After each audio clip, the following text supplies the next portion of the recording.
से चल के आपके बीच में हमारे पूर्वांचल समाज, स्वाति जी, ये जितने बहने बैठे हैं ये हमारे सारे पूर्वांचल समाज के बहने हैं और इन्हीं के बदौलत मोदी के सिपाही में डंका के चोट से कहते हो 1 रुपये 5 साल में पार्षद रहते, मैंने कोई रिश्वत नहीं ली, उसके लिए ये लोग उसके हकदार हैं।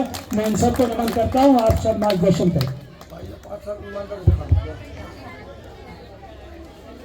भारत माता की अपने दोनों हाथ बांधकर दिल से मन से लगाएंगे नारा भारत माता के लिए। भारत माता की वंदे वंदे। अब की बार हर घर मोदी, चप्पा चप्पा चप्पा चप्पा। अति सम्मानित मंच, गरिमा में सदन, सभी को मेरा सादर नमन। आज का जो ये पल है और आने वाला जो 4 जून है, इन दो जो मोमेंट्स हैं उनके बीच का जो फर्क है, हमारे यहाँ पर जब चुनाव का रिजल्ट आएगा 4 जून और 25 मई को आपको वोट देने जाना है। हम उस सौभाग्यशाली पीढ़ी में से हैं जिसने एक ऐसा युग जिया है, एक ऐसा युग देखा है जब अयोध्या का राम मंदिर बना है। हमारी पहले वाली पीढ़ी ने मंदिर टूटते हुए देखे थे। हम सौभाग्यशाली हैं कि मंदिर बनते हुए देख रहे हैं और ये हमारा जो सौभाग्य है वो सिर्फ और सिर्फ इसलिए रहा कि इस युग में एक दूत मोदी जी के रूप में आया और उसने देश की सीरत और सूरत को बदल के रख दिया। तो अब ये हमारा कर्तव्य है, हमारी जिम्मेदारी है कि हम एक ऐसे नेतृत्व को सलाम करें और एक ऐसे नेतृत्व को आशीर्वाद दें जिसने देश के लिए इतना कुछ किया है। क्या कभी स्वच्छता देखी थी इतनी? पूरे देश में स्वच्छता है, सुरक्षा है, सशक्तिकरण है, सम्मान है देश का पूरे विश्व में और सुशासन है। तो इतना सारा देने वाले को क्या हम एक वोट नहीं दे सकते निकल के घर से? हाँ या ना? आज आपके सामने अगर मैं खड़ी हूँ तो वो भी इसीलिए क्योंकि एक ऐसी पार्टी आई जिसने महिला आरक्षण दिया, जिसने ये सोचा कि लड़कियां, महिलाएं जो पढ़ लिख के घर में बैठ जाती हैं उनको मौका नहीं मिलता राजनीति में, पर हमारे बीजेपी सरकार में ही ऐसा हुआ है। आप देखिए जो फर्क है, मैं आपको बताती हूँ कुछ ही 2 मिनटों में।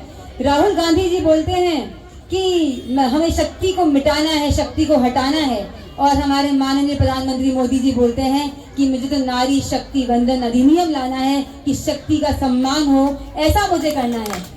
जीतू पटवारी जी हमारे मध्य प्रदेश के, वो बोलते हैं इमरती जी के लिए ये तो बेकार है, इनमें तो चाशनी खत्म हो गई है। इतनी अभद्र टिप्पणी करने वाली कांग्रेस सरकार जो महिलाओं का सम्मान तक नहीं कर पाती। अभी जैसे हमारे भावी सांसद बता रहे थे कि स्वाति मालीवाल के साथ जो दिल्ली में हुआ, मारा गया, उन्हें पीटा गया, उनके बाल पकड़ के नोच लिया गया। आप सोचिए एक ऐसी सरकार जो सम्मान दे रही है भारतीय जनता पार्टी और एक ऐसी कुरीति कांग्रेस की जो अपमान कर रही है। मेरा दिल, मेरा मन ये बातें सोच के बहुत दुखी होता है कि अगर 2014 से पहले मोदी जी आ जाते तो वो 60 वर्ष हमें इतने बुरे नहीं बिताने होते, जब रोड नहीं था, नाली नहीं थी, पानी नहीं था। और अब जब भारत को देखते हैं विश्व पटल पे तो मन में बहुत खुशी होती है। आप लोगों के कंधों पे ये जिम्मेदारी है कि अपने लिए और अपने आने वाली पीढ़ी के लिए, अपने बच्चों के लिए हमें वापस भारतीय जनता पार्टी की सरकार को लाना है और दिल्ली को भी हमें देश पटल पे, विश्व के पटल पे बहुत ऊंचा ले जाना है।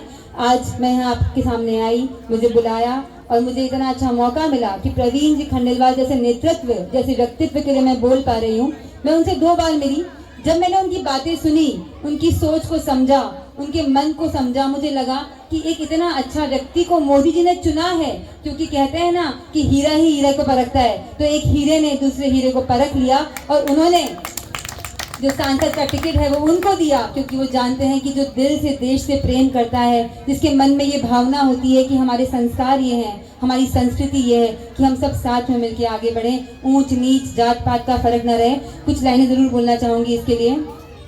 राम राम तो कह लोगे, कांग्रेस के लिए बोल रही हूँ, राम राम तो कह लोगे, पहले उन्होंने न्योता ठुकराया था। आपको ध्यान होगा राम मंदिर का जो आमंत्रण था उन्होंने ठुकरा दिया था, बीजेपी ने उनको आमंत्रण दिया था, पर राम राम तो अब वो कर रहे हैं ना, क्योंकि उनको वोट चाहिए। राम राम तो कह लोगे पर राम सा दुख भी सहना होगा। सबसे पहली शर्त ये होगी मर्यादा में रहना होगा। मर्यादा में रहना मतलब धर्म को गले लगाना होगा, मर्यादा में रहना मतलब अहंकार को जलाना होगा। क्या अपने रामलला के लिए इतना ना कर पाओगे? शबरी का जूठा खाओगे तो पुरुषोत्तम कहलाओगे। तो हमारी पार्टी जो एक है वो सिर्फ ये सोचती है कि राम राज्य लाना है, संस्कार लाने हैं, संस्कृति को बचाना है, और उनकी जो है सोच है वो हम सबके सामने साफ है। उन्होंने जो किया है वो सही नहीं किया है। उन्होंने 100 करोड़ लोगों को देश पे बोझ समझा और मोदी जी ने 140 करोड़ लोगों को अपनी ताकत समझा। क्योंकि हम सब अगर ताकत के साथ एक साथ खड़े हो चलेंगे तो इस भारत को विश्व पटल पे हम बहुत ही सुंदर स्वरूप में देख पाएंगे। तो कुछ लाइनें और बोल के अपनी शब्दों को, अपनी वाणी को विराम देती हूँ। गीता में साफ लिखा है, गीता में साफ लिखा है, बस कर्म तुम्हारा कल होगा, और आपका कर्म है कि जाके वोट दीजिएगा। गीता में साफ लिखा है, बस कर्म तुम्हारा कल होगा, और कर्म में अगर सच्चाई है तो कर्म कहाँ निष्फल होगा। हर एक संकट का हल होगा, वो आज नहीं तो कल होगा। तो हमारे संकटों को हल करने के लिए भारतीय जनता पार्टी आई है, और आप लोग अपना आशीर्वाद, सहयोग, सम्मान जरूर हम पे सब पे बरसाएं। इन्हीं आशाओं के साथ जय हिंद, जय भारत।